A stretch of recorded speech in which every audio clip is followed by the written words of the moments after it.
Tiffany, and I'm a student at the University of Baltimore studying criminal justice. And I have a marketing class that I'm doing an interview with Miss Feleshia Mahoney, who's here with us today.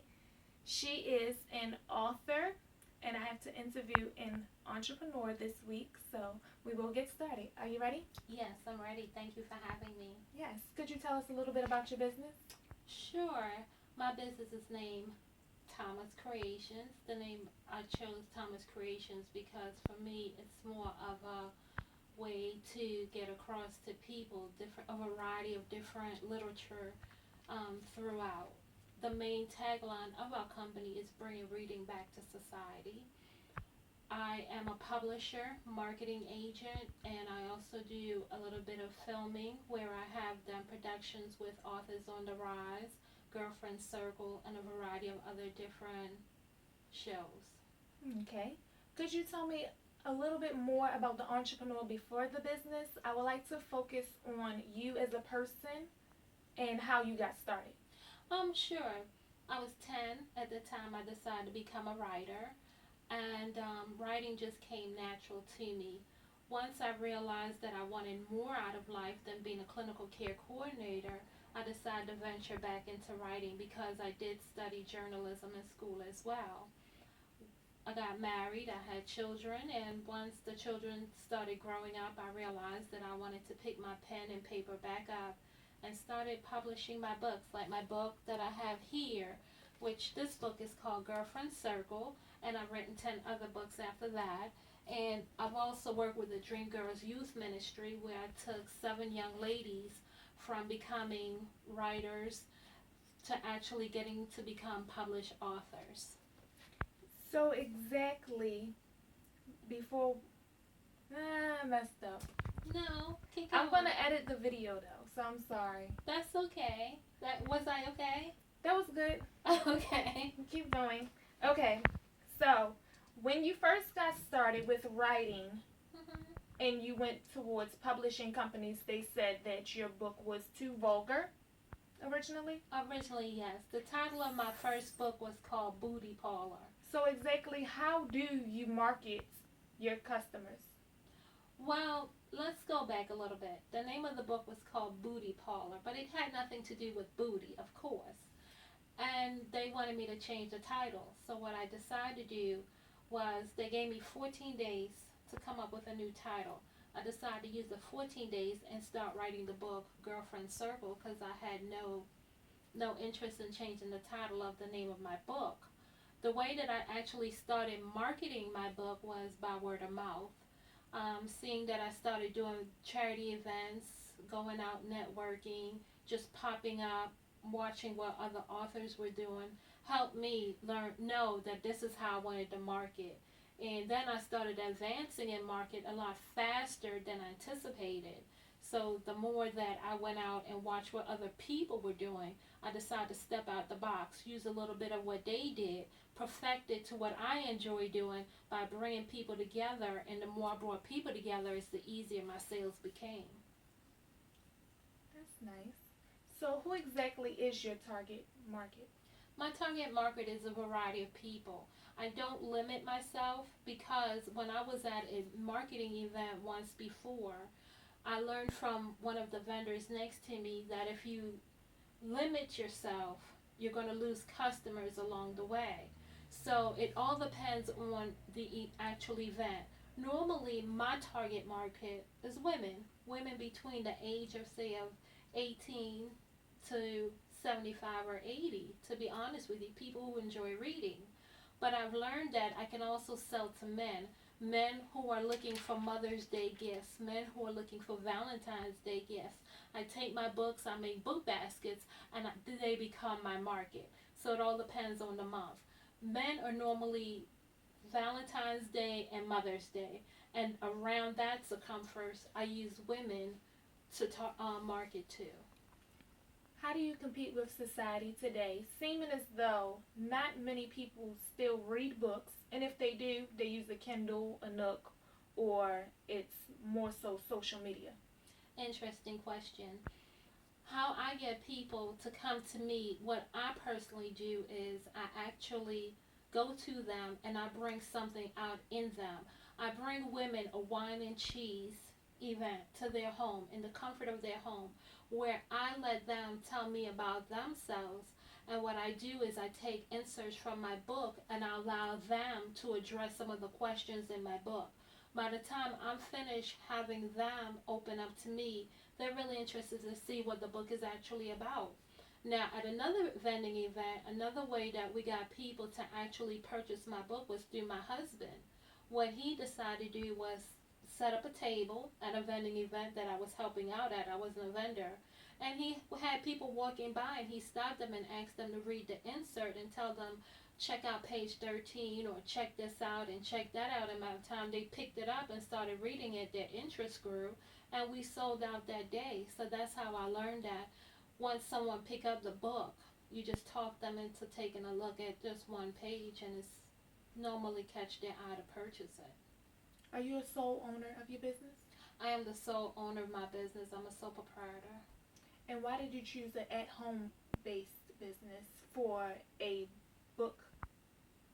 Well, I chose an at-home base because it actually allowed me to not have as much out-of-pocket expense. Once again, I work full time. This is not my full time position, so I did not want to use the money, in honesty, to have an office that I would truly never be at. I needed to. Once I left work, I became a wife and a mother.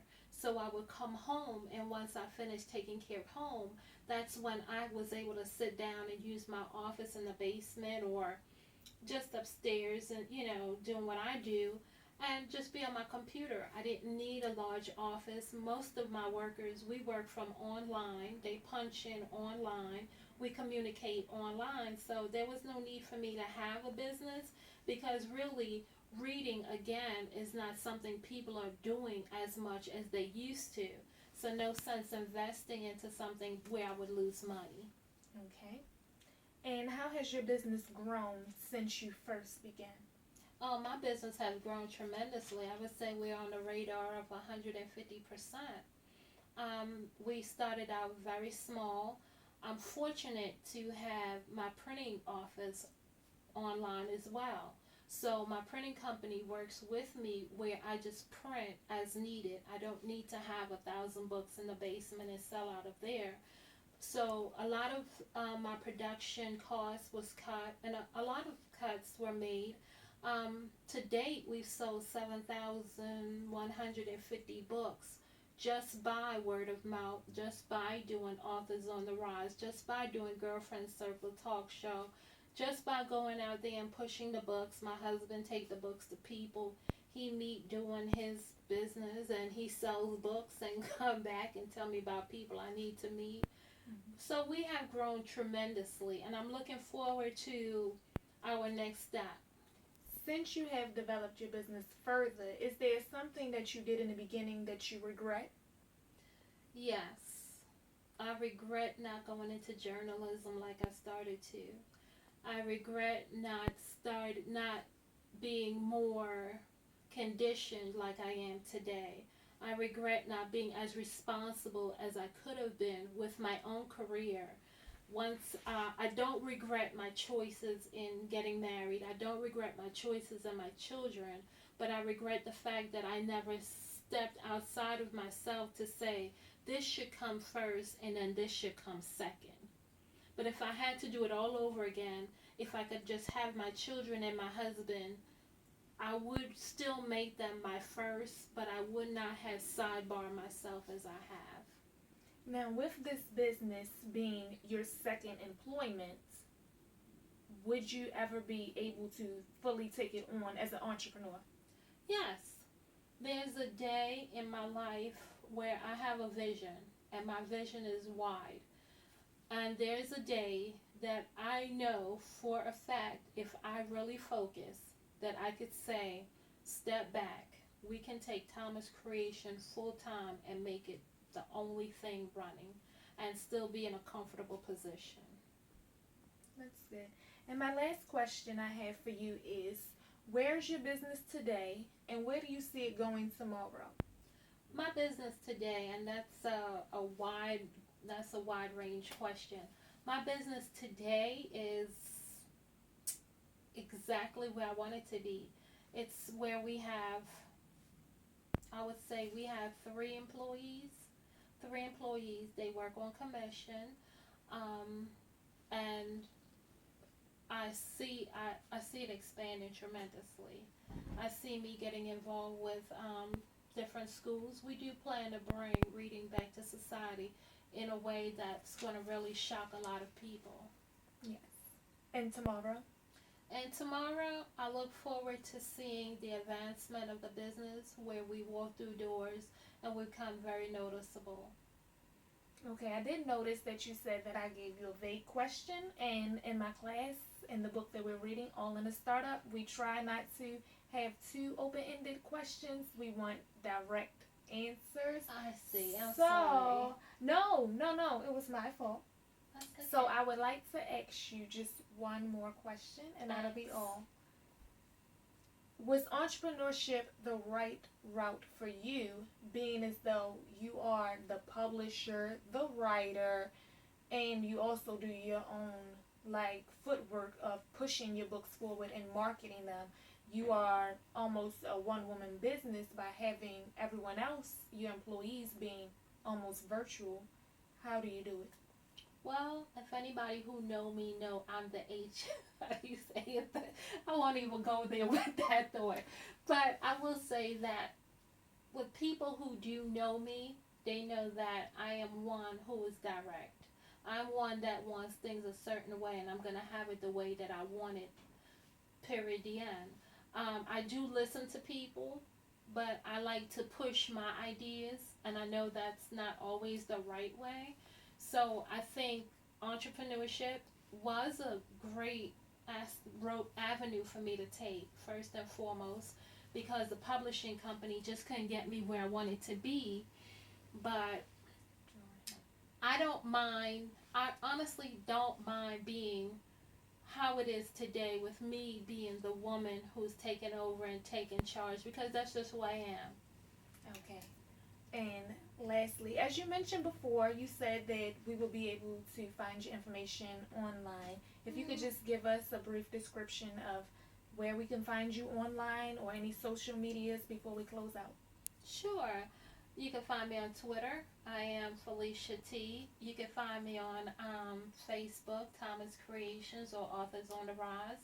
Website is www.thomascreations.net. Or, you could just find me pretty much anywhere. Look up one of the 10 books that we have going. Alrighty, thank you. Thank you. Appreciate the interview.